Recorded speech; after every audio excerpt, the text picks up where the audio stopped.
जय हिंद दोस्तों, स्वागत है आपके प्यारे से चैनल द्रोणा शिक्षा क्लासेस में। आज की वीडियो में जो है आज हम लोग कुछ क्लास हिंदी के जो है इम्पोर्टेंट क्वेश्चन करने वाले हैं, जो कि आप लोगों के लिए बिहार बोर्ड के लिए बहुत ही इम्पोर्टेंट होने वाला है। तो चलिए इस वीडियो को यहीं से शुरुआत करते हैं।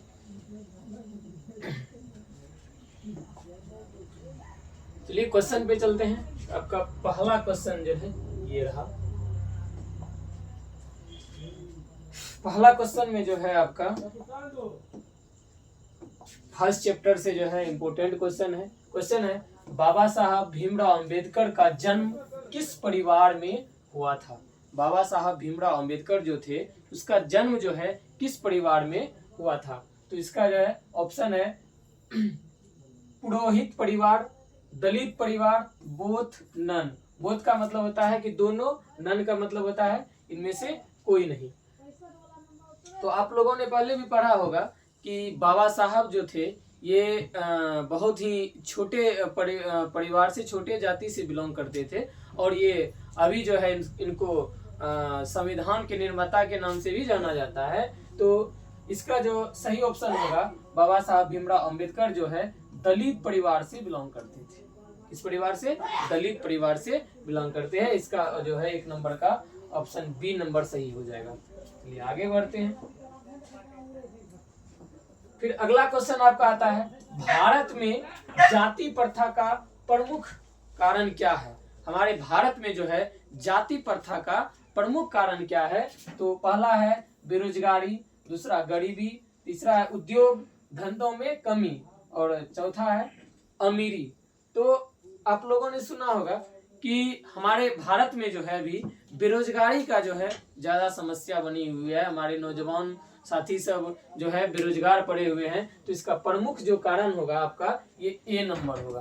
बेरोजगारी का प्रमुख कारण है जाति प्रथा हमारे भारत में। चलिए अगला क्वेश्चन पढ़ते हैं।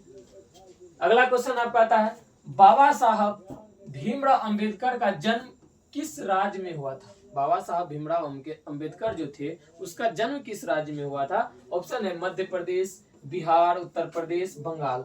तो इनका जो जन्म हुआ था मध्य प्रदेश में हुआ था। कहाँ पे हुआ था? मध्य प्रदेश में। इसका ऑप्शन जो है ए नंबर आपका सही हो जाएगा। चलिए अगला क्वेश्चन चलते हैं। अगला क्वेश्चन है मानव मुक्ति बोध के पुरोधा किसे कहा गया है। क्वेश्चन क्या है? मानव मुक्ति बोध के पुरोधा किसे कहा गया है। ऑप्शन है नलिनी विलोचन शर्मा, यतीन्द्र मिश्र, भीमराव अंबेडकर, इनमें से कोई नहीं। तो इसमें आपका सही ऑप्शन जो हो जाएगा ये सी नंबर हो जाएगा। भीमराव अंबेडकर जो है मानव मुक्ति बोध के पुरोधा कहा गया है इनको। अगला क्वेश्चन आपका आता है सेन साहब की कितनी लड़कियां थी। सेन साहब जो थे उनकी कितनी लड़कियां थी। तो ऑप्शन है 4, 5, 6, 7। तो इसका सही ऑप्शन जो हो जाएगा आपका सेन साहब की जो है 5 लड़कियां थी। कितनी लड़कियां थी? 5 लड़कियां थी। इसका जो है बी नंबर ऑप्शन सही हो जाएगा। चलिए आगे बढ़ते हैं। अगला क्वेश्चन आपका आता है सेन साहब की लड़कियां कैसी थी। सेन साहब की जो लड़कियां थी वो कैसी थी। ऑप्शन है बातूनी, झगड़ालू, सुशील, कामचोर। तो सेन साहब की जो लड़कियां थी वो जो है एकदम बिल्कुल सुशील थी। क्या थी? सुशील थी। इसका ऑप्शन नंबर सी याद रखिएगा। अगला क्वेश्चन आता है आपका विष के दांत शीर्षक पाठ किस कहानी संग्रह से लिया गया है। विष के दांत जो है ये कहानी जो है किस पाठ संग्रह से लिया गया है। तो ऑप्शन आपका है मित्र मिलन, और दूसरा ऑप्शन है विष के दांत तथा अन्य कहानी, और तीसरा में है बोथ नन। तो इसका जो सही ऑप्शन आपका हो जाएगा बी नंबर हो जाएगा। विष के दांत तथा अन्य कहानी से इनका संग्रह किया गया है। अगला क्वेश्चन आता है मदन किसका बेटा था। विष के दांत के कहानी में जो है मदन का जिक्र किया गया है, और वो किसका बेटा था। ऑप्शन में आपका है ड्राइवर का, गिरधर का, मुखर्जी साहब का, पत्रकार का। तो मदन जो है, मदन याद रखिएगा गिरधर का बेटा था। किसका था? गिरधर का। आपका ऑप्शन नंबर बी सही हो जाएगा। चलिए अगला क्वेश्चन चलते हैं। विष के दांत शीर्षक पाठ की कौन सी विधा है? विष के दांत जो है शीर्षक पाठ की कौन सी विधा है? तो इसका सही जो है ऑप्शन आपका हो जाएगा बी नंबर। याद रखिएगा कि विष के दांत में जो है एक कहानी के बारे में बताया गया है। तो विष के दांत जो है शीर्षक पाठ की कौन सी विधा है? तो याद रखिएगा कहानी।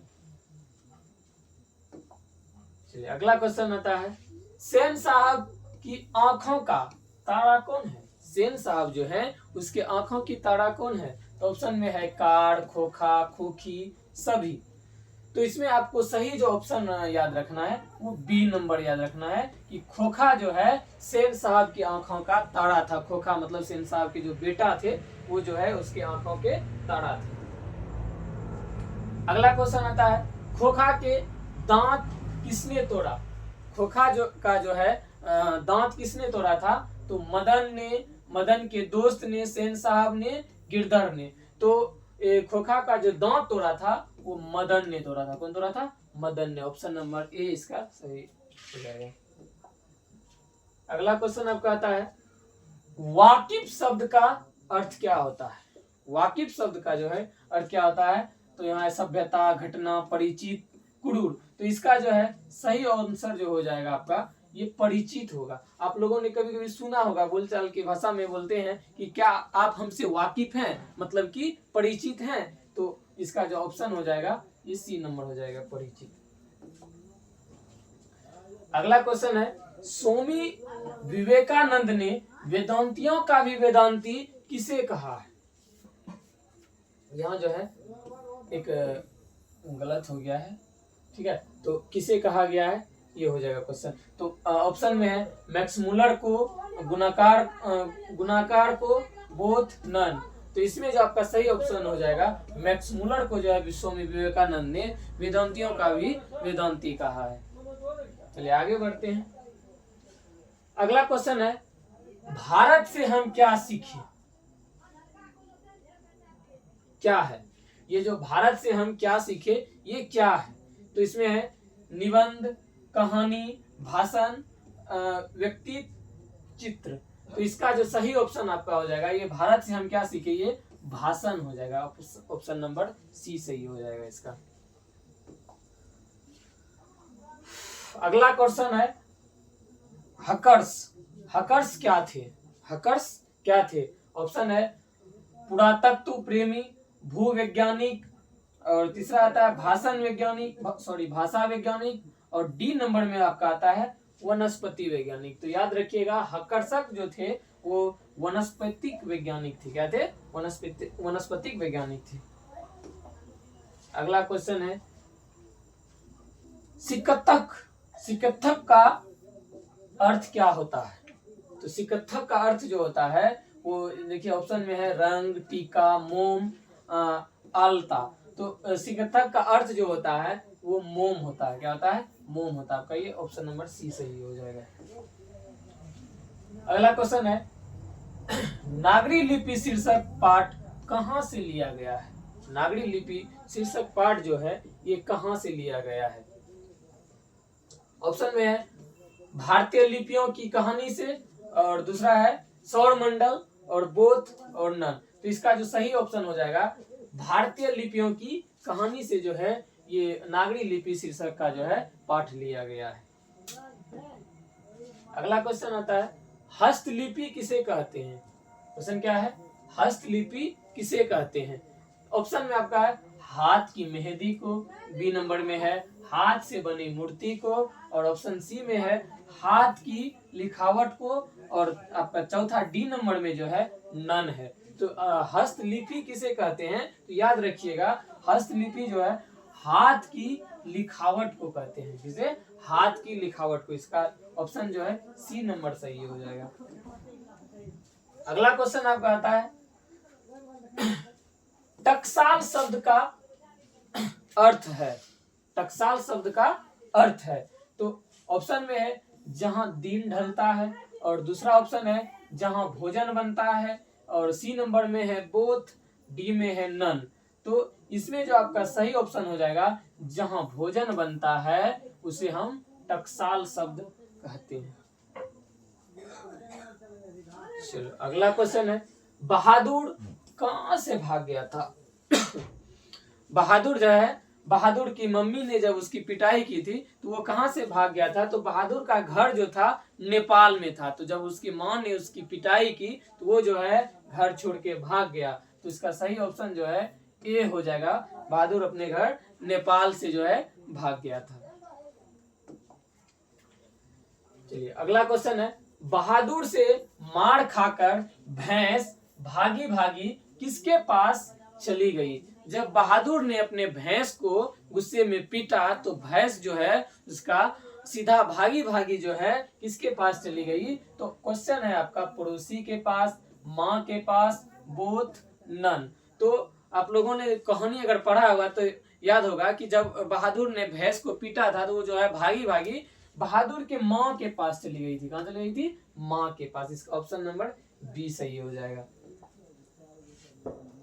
अगला क्वेश्चन आपका था, बहादुर पर कड़ा अनुशासन कौन रखता था? बहादुर जो है, बहादुर भाग के जो है एक लेखक के यहाँ जो है वो नौकरी करने के लिए गया था। तो वहां पर जो है उसके घर में बहादुर पर कौन कड़ा शासन रखता था? तो याद रखिएगा कि बहादुर पर कड़ा शासन जो रखता था वो लेखक के बेटा रखते थे, जिसका नाम था किशोर। क्या नाम था? किशोर। तो अगर ऐसा क्वेश्चन आएगा तो क्या ऑप्शन नंबर सी मार देना है कि बहादुर पे जो है कड़ा अनुशासन कौन रखता था? तो किशोर रखता था। अगला क्वेश्चन है, निर्मला कौन थी? निर्मला जो है कौन थी? तो ऑप्शन में आपका है लेखक की मामी, लेखक की पत्नी, लेखक की बहन, लेखक की माँ। तो ये निर्मला जो थी एक लेखक की पत्नी थी। इसका ऑप्शन नंबर बी सही हो जाएगा आपका। अगला क्वेश्चन है, बहादुर का पूरा नाम क्या है? और ये क्वेश्चन जो है बार बार बिहार बोर्ड में जो है ना पूछा जाता है, बहादुर का पूरा नाम क्या है? तो ऑप्शन में आपका आता है शेख बहादुर, बी नंबर में है दिलन बहादुर, सी नंबर में है दिल बहादुर, और चौथा जो है डी नंबर में जो क्या है शिव बहादुर। तो इसका जो सही ऑप्शन आपका हो जाएगा, बहादुर का पूरा नाम जो था दिल बहादुर था। क्या नाम था? दिल बहादुर था। अगला क्वेश्चन है, लेखक के रिश्तेदार ने बहादुर पर क्या आरोप लगाए? लेखक के यहाँ जब बहादुर नौकरी करते थे उसके यहाँ रिश्तेदार आए थे तो उन्होंने जो है किस चीज का चुराने का जो है आरोप लगाया था? तो पहला है पैसे चुराने का, दूसरा गहने चुराने का, अंगूठी चुराने का, नन, मतलब कि इनमें से कोई नहीं। तो ये लेखक के जो रिश्तेदार आए थे उनके यहाँ तो उन्होंने जो है बहादुर पे जो है पैसे चुराने का आरोप लगाया था। याद रखिएगा ये सब क्वेश्चन इंपोर्टेंट है और बिहार बोर्ड में पूछा भी जाता है। अगर पूछा जाए बहादुर जो है बहादुर को लेखक के रिश्तेदार ने जो है किस चीज का आरोप लगाया था? तो पैसे चुराने का लगाया था। तो ये आपका 25 ऑब्जेक्टिव था और ये बहुत ही इम्पोर्टेंट ऑब्जेक्टिव है और इसको पूरा देखने का प्रयास करें। और जो है अगर हमारा वीडियो आप लोगों को अच्छा लगे तो अपने दोस्तों के साथ भी शेयर करें और अगर हमारे चैनल को सब्सक्राइब करें। धन्यवाद।